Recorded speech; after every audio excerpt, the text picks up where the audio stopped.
Ya pemirsa, untuk mengetahui lebih dalam lagi soal penerapan dari Perda Garasi ini, saya sekarang sudah bersama dengan Kepala Dinas Perhubungan yaitu Bapak Dadang Wihana. Pak Dadang Wihana, apa kabar? Baik, selamat Pak sore. Dadang, nih ngomongin soal Perda Garasi ya Pak, yang akan diterapkan baru 2 tahun lagi. Nah untuk saat ini bagaimana Pak? Sudah ada rencana penerapannya bagaimana Pak? Untuk sosialisasinya ke depannya? Adapun filosofi munculnya Perda ini tidak lain dalam rangka menjamin keteraturan di tengah warga. Jadi kita lihat banyak aspirasi yang berkembang di tengah warga. Ada di antaranya juga yang konflik karena gara-gara tadi sulitnya mobilisasi kendaraan di pemukiman misalnya seperti itu. Kita lihat aspirasi, data dan fakta kita formulasikan di dalam rumusan kebijakan. Makanya rumusan kebijakan itu salah satunya di dalam Perda Penyelenggaraan Perhubungan. Dan Perda ini tentunya sudah kita kaji dan sudah dibahas dengan DPRD dan alhamdulillah sudah disahkan oleh DPRD dan saat ini kami masih menunggu nomor registrasi dari Provinsi Jawa Barat seperti itu. Jadi tujuan lahirnya Perda ini tadi perlu digarisbawahi dalam rangka untuk menjamin keteraturan di tengah warga. Untuk memberi keteraturan karena selama ini banyaknya ditemukan parkir-parkir liar seperti itu ya Pak yang akan memang mengganggu kenyamanan masyarakat khususnya para pengguna jalan seperti itu ya Pak. Betulnya banyaknya ruang milik jalan ya, rumija, tentunya juga banyak regulasi yang mengatur tentang ruang jalan digunakan untuk garasi.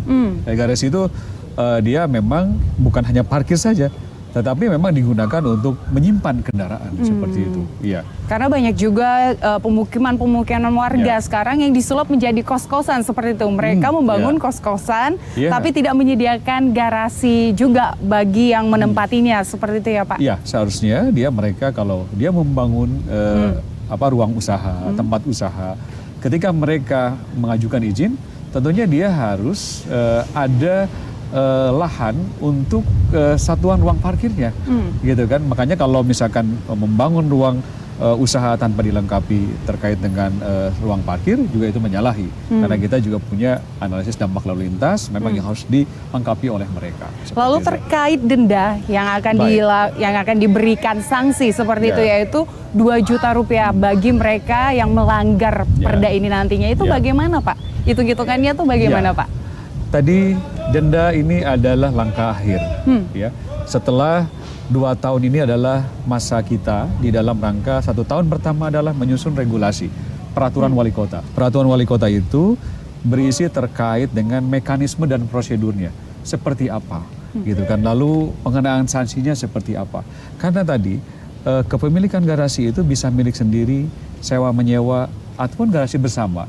Nah inilah yang diatur nanti di dalam peraturan wali kota. Nah tahun kedua kita lakukan fasilitasi, asistensi dengan mereka, asistensi.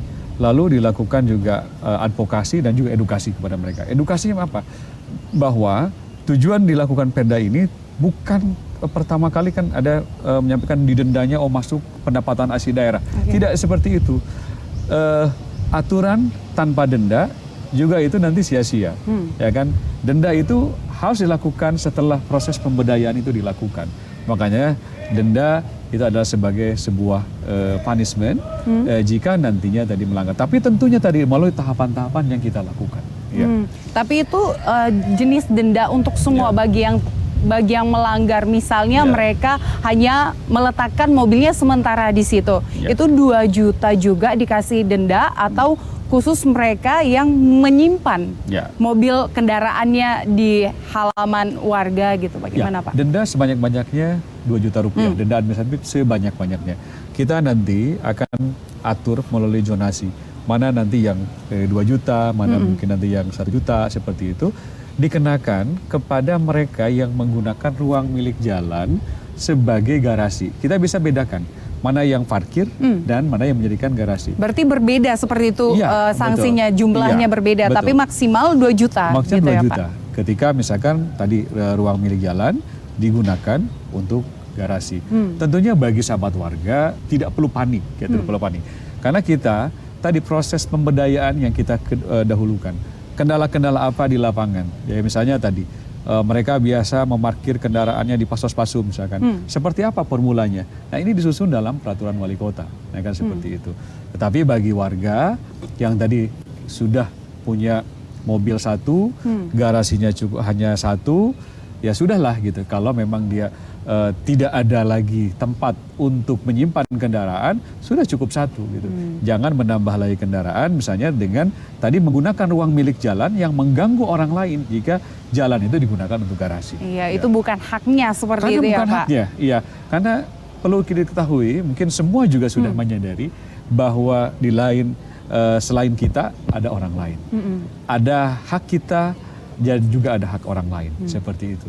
Nah, untuk denda 2 juta ini, kenapa 2 juta, Pak? Kenapa nggak 1 juta? Kenapa nggak di atasnya? Itu hitung-hitungannya bagaimana? Kita lakukan mini survei lah gitu kan. Jadi rata-rata orang yang memiliki kendaraan itu rentang pendapatannya itu antara 10 hingga 20 juta rupiah. Kalau kita ambil antara 10 sampai 20% dari pendapatannya itu dianggap sesuatu yang wajar lah seperti itu. Ya. Jadi kita lakukan mini survei untuk itu. Ya kenapa kok nggak 20 juta? Kenapa kok nggak 50 juta? Nah, kita ambil sesuatu memang yang realistis saja seperti itu. Ya. Nah, lalu Pak, ini kan akan diterapkan 2 tahun ke depan. 1 tahun pertama untuk pengkajian, 1 tahun berikutnya untuk sosialisasi. Nah, sejauh ini untuk pengkajiannya sendiri sudah bagaimana, Pak? Bukan pengkajian. Tahun pertama itu penyusunan regulasi dalam bentuk peraturan wali kota. Ini makanya Pemda ini kan baru diregistrasi oleh provinsi. Dia belum turun di nomornya. Ya, tapi sudah keburu viral duluan. Viral duluan.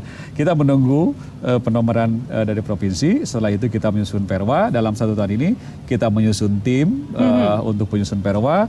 Kita mendengar juga aspirasi dan perlu ada didiseminasikan dengan warga. Ya insya Allah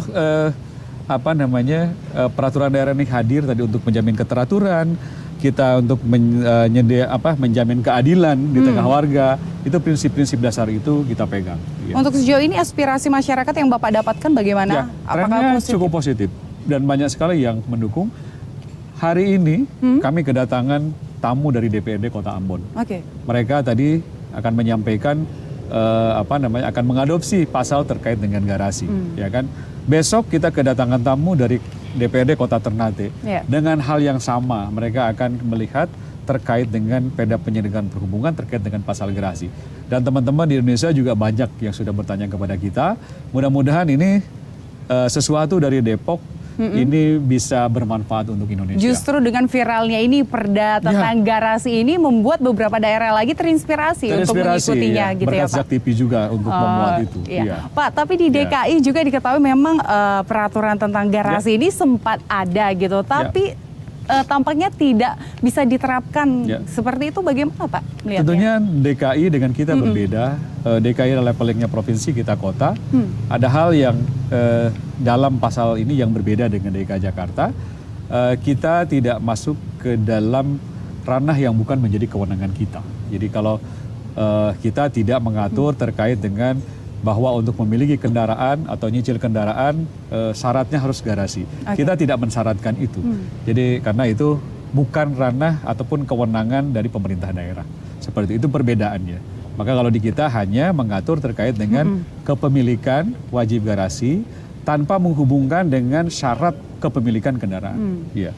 Lalu bagaimana Pak tanggapan Bapak, solusi mungkin gitu bagi mereka masyarakat yang memiliki pemukiman? Kita tahu bahwa di Kota Depok ini pemukiman juga bangunannya itu cukup padat seperti itu Pak. Dan mereka mau membangun garasi tapi tidak ada lahan. Nah itu bagaimana Pak? Ya tadi kan ada garasi itu bisa milik sendiri, bisa sewa menyewa. Mungkin nanti akan tumbuh pengusaha-pengusaha penyewaan garasi. Nanti pasti akan tumbuh seperti itu. Kita nanti lihat titik-titiknya nanti akan di mana.